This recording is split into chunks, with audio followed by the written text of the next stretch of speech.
Our next question comes from Kevin.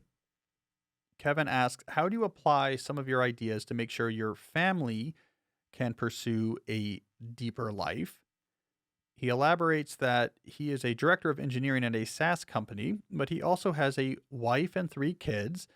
And he says, while I feel that my professional life is amenable to productivity techniques and systems, I often struggle to feel in control of the day to day aspects of my family life. I would love to hear more about any techniques and systems you and your wife use to get your arms around all of the obligations and chores that come along with family life and how you free up more time to pursue a deep life together as a family.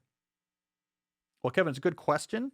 I think the intersection of family life and deep life is something that a lot of people are thinking about these days, especially on the other end of this pandemic and all the disruption that it created. I will start by saying I'm not an expert on this topic. I think organizing and making the most out of family life has unique challenges to it. So you can't just take ideas that might work in the world of work and directly port them over. Trust me, I've tried to get my 3-year-old to be a better time block planner, and his management of his Trello boards is really quite horrendous. He's not doing a good job of capturing task lists on the back of the digital card. So it really just doesn't work.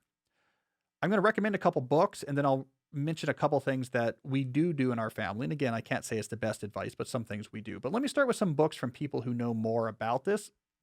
One is Emily Auster's new book, The Family Firm. Emily Auster is an economist at Brown. She applies really interesting data centric, hyperlogical approaches to questions that take place in life outside of the world of work. So obviously for nerds like me or like you as a director of engineering at a SaaS company might appreciate this. So the family firm is applying a data-driven approach to try to make lots of decisions about family life. I haven't read it yet, but I like Auster and I'm sure it's a good book. You might also want to check out the work of my friend Laura Vanderdam. She's written quite a few books that are at least close to this area. Probably the book that is most in this area would be 168 Hours. It's based off of a lot of interviews and time logs she did with people. And she has some really interesting ideas in there about what to do with the time in your week. One of the big headline ideas from that book is basically, to the extent that it is at all financially possible, basically outsource and automate as much of the more drudgery focused household work that you can. That this is actually like a really good strategy and something that we shouldn't think of as unusual or elite, but actually should be at the core of it, especially if you have two working parents. What can we hire someone else to do that we don't actually care about doing ourselves? So check out that book as well.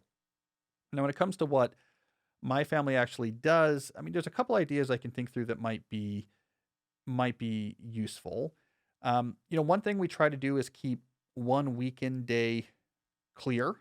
So when we're working on activities for the kids, we've been doing that this fall, for example, and it's been quite successful where we keep Saturdays clear of any sort of, I have to drive you to this place for this whatever sporting event. Keep it clear of that. Let those happen on Sunday. And that's been really nice to have a completely open day because then we can do whatever. Let's go see the grandparents. Let's go for a hike. Let's go to a movie, whatever it is. And I think that's been a nice, relaxing trend that we've injected into our lives. The other thing I'm real big on, and this is probably a battle I'll end up losing at some point, is really trying to keep activities minimized. I think it's important that each of the kids always has something they're doing, especially at their ages, something physical, because otherwise they will literally run up the walls and be ripping drywall from the ceiling by the time we get to bedtime. But one thing is enough.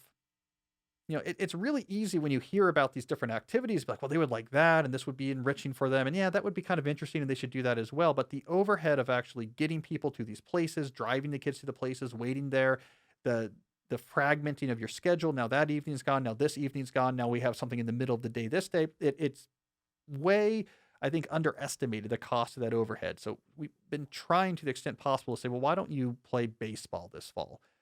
And that's good. And yeah, Boy Scouts might be fun, and that robotics club seems interesting, and maybe there's this enrichment thing that your school's offering. But you know what? Let's just not do any of those things.